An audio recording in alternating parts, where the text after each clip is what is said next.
Jadi guys, nah ini developer pemula lagi nih guys. Jadi kalau kita bicara masalah developer pemula itu tidak akan pernah habis-habis guys. Karena lahir terus generasi-generasi baru, anak-anak muda hebat jadi pebisnis perumahan. Nah, kemarin ada yang bertanya lagi nih, Bang, apa sih yang keahlian apa yang diperlukan kalau kita ingin terjun sebagai pebisnis developer perumahan?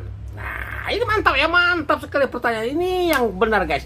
Jadi kalau bicarakan masalah keahlian, itu banyak sekali keahlian yang perlu kita miliki sebagai developer pemula guys. Pertama nih, bagaimana kita melihat lokasi lahan ini pertemu yang pertama sekali lokasi guys. Bagaimana kita melihat lokasi lahan tanah yang akan kita jadikan proyek perumahan. Nah, apakah lokasi ini layak ataukah tidak dijadikan lokasi perumahan walaupun harganya murah? Kadang-kadang kita developer pemula ini guys, begitu melihat tanah harganya murah, kita langsung eksekusi guys.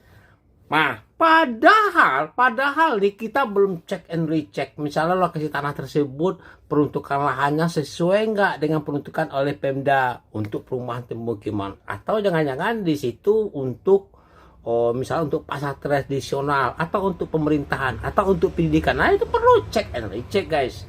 Terus apakah lokasi tanah tersebut bermasalah apa tidak dari segi banjir, apakah tidak, itu perlu juga guys. Jangan sampai lokasi tersebut ternyata daerah banjir guys, ada suatu daerah tempat penampungan banjir. Nah, ini kan bahaya, Anda bikin perumahan ternyata banjir, siapa yang mau tinggal di situ ya kan. Terus yang ketiga, lihat juga tanahnya ini legalitasnya jelas apakah tidak. Tanah tersebut bermasalah apakah telah digadaikan kepada pihak ketiga apa enggak? Ini perlu penelitian guys. Nah, ini waktunya singkat nih guys. Ini nanti kita dari sekian banyak guys keahlian yang dimiliki, yang pertama yang perlu adalah kita harus ahli negosiator. Negosiasi, harus pandai negosiasi guys. Karena kalau kita pandai bernegosiasi, karena ini berhubungan dengan lokasi tanah juga, bagaimana kita mendapatkan harga tanah yang murah meriah dan masuk akal.